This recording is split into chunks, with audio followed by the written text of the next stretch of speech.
Hey guys, welcome back to daily English with me. Guys, आज के इस lesson में आप ऐसे फ्रेजेस सीखने जा रहे हैं जिनको सीख के आप अपने स्पोकन इंग्लिश में चार चांद लगा सकते हैं। आपके कॉन्वर्सेशन को और भी ज़्यादा इम्प्रेसिव और बेहतर बना सकते हैं। और नॉट ओनली दैट गाइस, पूछे गए सवाल का सही जवाब देकर आप एडवांस इंग्लिश स्ट्रक्चर्स का ई बुक बिल्कुल फ्री ऑफ कॉस्ट पा सकते हैं। वो कैसे, आपको तो पता ही होगा, तो वीडियो को इन तक ज़रूर देखिएगा। तो चलिए आज के इस लेसन को स्टार्ट करते हैं। इस लेसन की फर्स्ट फ्रेजल वर्ब है ड्राई ऑफ और इसका मतलब होता है गाइस सूखना, सुखाना। इट मीन्स कोई चीज़ अपने आप सूख रही है तो उस सेंस में भी ड्राई ऑफ का यूज़ किया जाता है। और किसी चीज़ को हम सुखा रहे हैं, उसे पोंछ के, उसे वाइप करके, तो उस सेंस में भी ड्राई ऑफ का यूज़ किया जाता है। For example, as you know friends, आजकल हम सब्जियों को धो के उनको सुखा के फिर यूज़ करते हैं, है ना।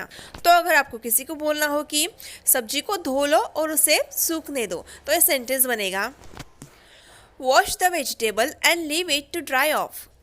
Wash the vegetable and leave it to dry off. अगली फ्रेज है बी अप और इसका मतलब होता है जगा हुआ होना। जैसे कि हम बोलते हैं ना कि मैं जाग रही हूँ, क्या तुम जाग रहे हो, तो इस सेंस में इस फ्रेज का यूज़ किया जाता है। मानो अगर आपको ऐसा बोलना हो कि मैं जाग रही हूँ, तो सेंटेंस बनेगा आई एम अप। या फिर किसी से पूछना हो कि क्या आप जाग रहे हैं, तो आप बोलेंगे आर यू अप। अगली फ्रेजल वर्ब है पुट अवे और इसका मतलब होता है चीज़ों को उनकी जगह पर रखना। For example, put everything away before you leave. It means जाने से पहले सारी चीज़ों को उनकी जगह पर रख दो। Put everything away before you leave और you can say before going out, मतलब बाहर जाने से पहले अपनी चीज़ों को जगह पर रख दो। Next phrasal verb is wait in और फ्रेंड्स इसका मतलब होता है घर पर रह के किसी का इंतज़ार करना। फॉर एग्जाम्पल गाइज, आपके सारे फैमिली मेम्बर्स बाहर जा रहे हैं पर आपको घर पर रुकना पड़ रहा है क्योंकि आपका कोई पार्सल आने वाला है तो उसका आप वेट कर रहे हो, या कोई इलेक्ट्रिशियन आने वाला है, प्लम्बर आने वाला है, तो आपको घर पे रहकर उसका वेट करना पड़ रहा है। इन द सेंस, जब घर पे रह के किसी का इंतज़ार किया जाता है तो उस सेंस में वेट इन इस फ्रेजल वर्ब का यूज़ किया जाता है। For example, he is waiting in for the delivery boy. It means वो घर पर रुक कर डिलीवरी बॉय का इंतज़ार कर रहा है। अगली जो फ्रेज है काउंट इन, इसका मतलब होता है किसी को गिनती में लेना। For example, did you count me in, I also want to come with you. It means क्या तुमने मुझे गिना, मैं भी आना चाहती हूँ आपके साथ। Let's see one more example. आप कहीं बाहर जाने की प्लानिंग कर रहे हैं, पिकनिक पर या कहीं और, तो अगर आपको कोई पूछता है कि क्या तुम भी आओगे, आप सिंपली बोल सकते हो yes count me in. It means हाँ, मैं भी आना चाहता हूँ। तो फ्रेंड्स, बहुत ही इंटरेस्टिंग फ्रेज है, आप अपनी डेली कम्युनिकेशन में ज़रूर इसका यूज़ कीजिए। और एक फ्रेज है काउंट से हिम, काउंट ऑन समवन, मतलब किसी पर भरोसा करना। For example, I count on you, मतलब मुझे आप पर विश्वास है। या फिर आप किसी को विश्वास दिलाना चाहते हो तो आप बोल सकते हो you can count on me, तुम मुझ पर विश्वास कर सकते हो। Next phrasal verb is blow down और इसका मतलब होता है हवा से किसी चीज का गिर जाना। जैसे कि आंधी तूफान में बड़े बड़े पेड़ हवा से गिर जाते हैं, तो उस सिचुएशन को इंडिकेट करने के लिए ब्लो डाउन इस फ्रेजल वर्ब का यूज किया जाता है। For example, many trees were blown down in the storm. It means हवा से, तूफान से काफी सारे पेड़ गिर गए। Many trees were blown down in the storm.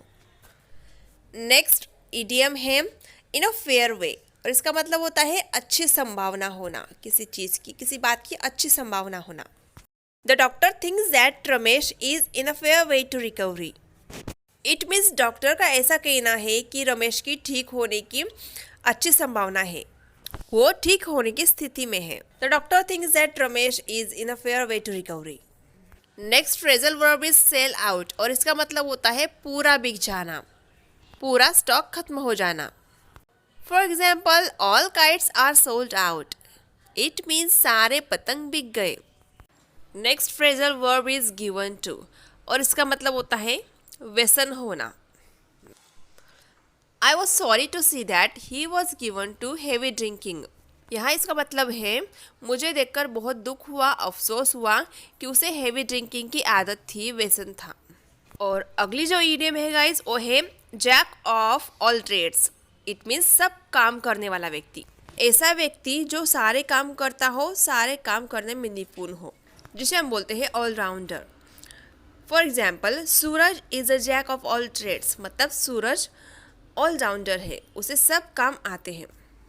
अगली जो ईडियम है वो है इन वंस लाइन, मतलब पेशे के अनुकूल होना। जिस काम को करने में व्यक्ति निपुण होता है, उसका पेशा होता है, तो वो काम हम बड़ा अच्छा कर लेते हैं। पर हम अगर आउट ऑफ द वे जाकर अगर कोई काम करते हैं तो वो हमसे नहीं हो पाता, क्योंकि वो हमारे पेशे के अनुकूल नहीं होता है ना, वो हमारे लाइन का नहीं होता है। तो इस सेंस को लेकर इस इडियम का यूज़ किया जाता है। She teaches quite well, after all this is in her line. Means वो काफ़ी अच्छा पढ़ाती है, आखिरकार पढ़ाना उसके पेशे के अनुकूल है, मतलब पढ़ाना ही उसका पेशा है। Next example is hold one's tongue, it means खामोश रहना, किसी को चुप कराना। जैसे कि सेंटेंस है शी टॉक्ड सो मच, मतलब वो इतना बोली कि that I had to ask her to hold her tongue, उसको खामोश रहने के लिए कहना पड़ा। She talked so much that I had to ask her to hold her tongue. अगली फ्रेज है थ्रो अप, और इसका मतलब होता है त्याग पत्र देना, किसी जॉब को, काम को छोड़ देना। For example, why have you throne up your job, मतलब तुमने अपनी नौकरी क्यों छोड़ दी है। Why have you throne up your job.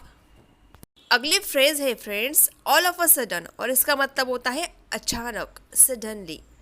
All of a sudden the walls of the room started shaking, it means अचानक से रूम की दीवारें हिलने लगी। All of a sudden the walls of the room started shaking.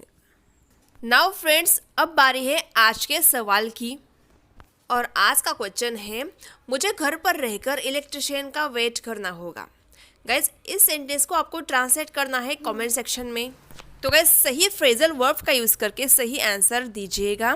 Guys, अगर आप ऐसे ही 10 videos तक सही आंसर्स देते हो तो मेरे 11वें वीडियो में मैं अनाउंस करूंगी वो 3 लकी विनर्स का नाम, जिन्होंने सबसे ज़्यादा सही जवाब दिए हैं। उन 3 लकी विनर्स से उनका ईमेल आईडी लेकर उनको ई बुक ईमेल के द्वारा प्रोवाइड किया जाएगा, बिल्कुल फ्री ऑफ कॉस्ट।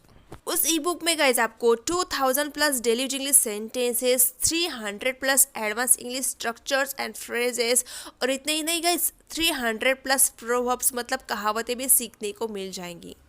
तो friends, make the most of this offer. पर गाइज, अगर आपको वेट नहीं करना है और आपको ई बुक परचेस करना है तो ई बुक की लिंक डिस्क्रिप्शन सेक्शन में गिवन है, आप वहाँ पे जाके वो ई बुक परचेस कर सकते हो। Basic to advance English level का ई बुक परचेस करने पर आपको मेरा अगला अपडेटेड ई बुक बिल्कुल फ्री ऑफ कॉस्ट ईमेल के द्वारा प्रोवाइड किया जाएगा। It means buy 1 get 1 free आपको ई बुक्स मिल रहे हैं, तो इस ऑफर का भी ज़रूर लाभ उठाएगा।